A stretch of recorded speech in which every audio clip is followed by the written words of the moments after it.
men's and women's final both be held on Sunday? Have you worked out that yet? I think one will be Saturday. The women will probably be Saturday, the men on Sunday. Okay. So, tentative plan. Tentative plan. And then the other question relates to parking for fans. Are there any plans for more parking, improved parking, and or is there anything about this construction that takes away parking? Construction does not take away at all, because if you see on the drawing map there, we're building the grandstand at where the old practice courts used to be at the other end, so it won't impact it. And Steve LaBelle, I'm sure you can talk to after this, will give us hundreds of new parking spaces. You're punting to the federal government. I'm sure that makes sense. Thank you, Steve.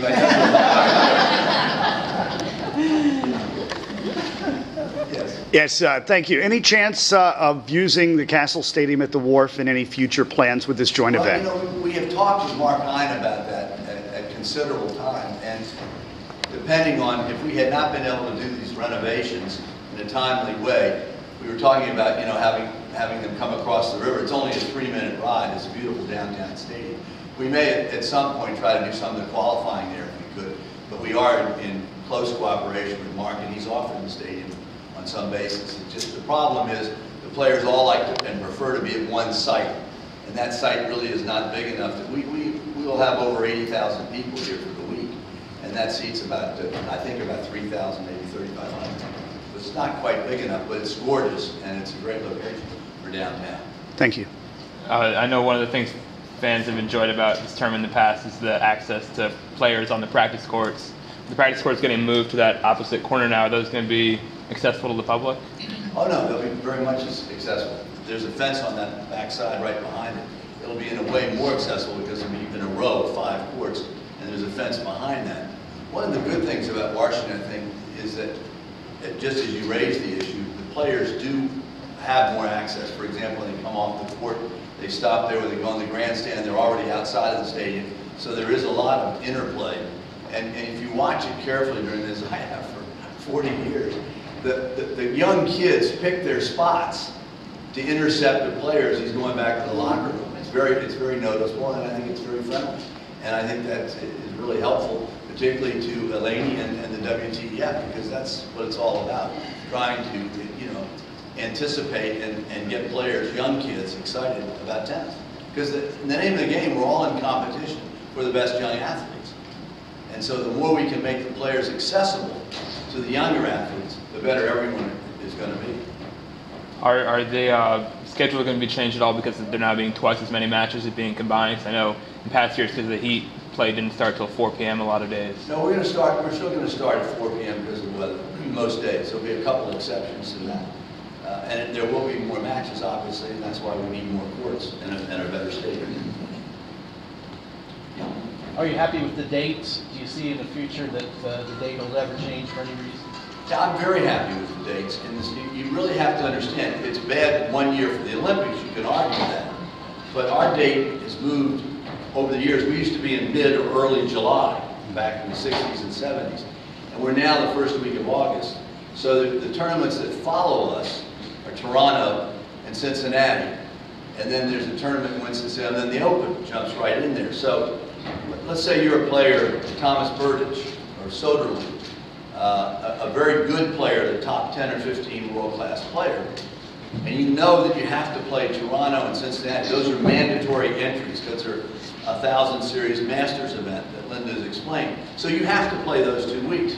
So you finish Wimbledon, you go across and play in Europe 3 or 4 weeks on clay, and you're now going to come to America, and you want to do well on the points, because what people really don't understand enough is the ATP computer is a huge deal, because the rankings change every 2 weeks. Players go up and down. The bonuses in a lot of the manufacturing contracts are tied to the ranking bonuses. If you're in the top 5, if you're in the top 10, you get year-end ranking bonuses. But much more importantly than that, the computer ranking determines if you get into a tournament directly, or you have to qualify, and it also sets the seedings. So if you're now Berdych or Soderling, I'm just making up names, and you're in Europe playing on clay, and you suddenly say, I've got to play 2 weeks at least to get in, and then I go into the Open, real different balls, different court surface, different temperature. So they come over and try to play Washington to get in shape, to get acclimated to Toronto and Cincinnati. So the date helps us enormously, and we're very happy with the date. The women's field, is that also 32 players? Yes, it will be. And you'll have doubles in both the men's and women's? Doubles, men's and women's. Both. Okay, thank you. Yeah. Yes. Does the combined event affect the ticket prices at all? Not necessarily, no. We haven't dealt with it that way at all.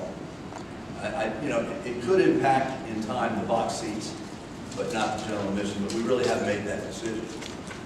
Yes. And just following up on Ms. Clark's question, are there any contingency plans in case there's a very wet spring or other unforeseen delays? Well, you always have the possibility, we can't predict the weather, obviously. And one of our problems is it gets very hot around 7 o'clock, and you can have those quick rains for 20 or 30 minutes, which push the matches to late at night. That's always a problem. We always have the possibility of a Monday finals if we had to have it. That's not anyone's choice, particularly with the television. Remember, and this is one of the things that I think Citi was excited about, not only are we in 20 hours of live television in America, and Linda gave some very staggering facts, and some of you that are writing may want to ask her afterwards. I mean, the audience has gone up 60%, and she was mentioning, I don't want to get this wrong, I think 80,000 hours around the world. We're in 72 countries outside of America, which is, Citi is one of the few international banks that's all over the world. Not only is it 200 years old, but it's everywhere.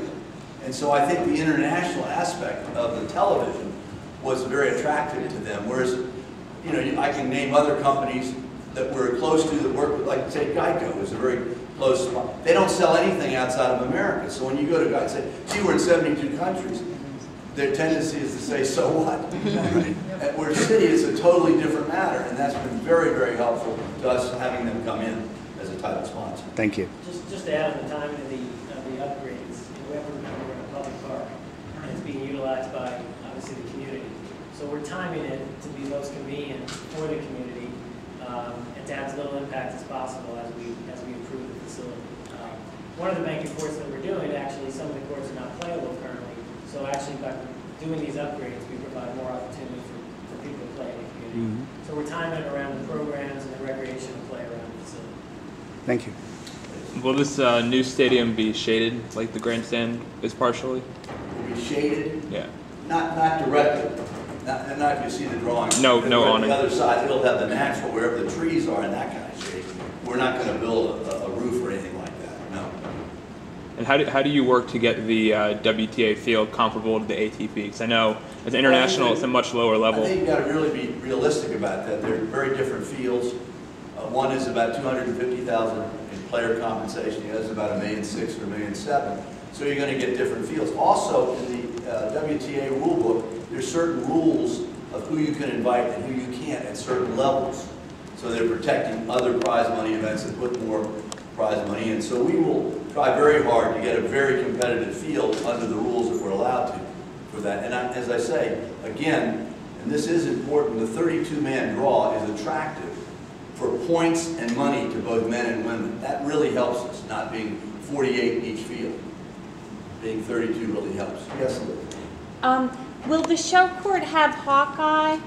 I didn't hear. The show court have what? Will the show court have the Hawkeye review system in a video board, like the stadium court does? Do you know what I'm asking? The challenge system, I guess. Not this year, but hopefully over time. Is that a matter of money? No, it's a matter of playing.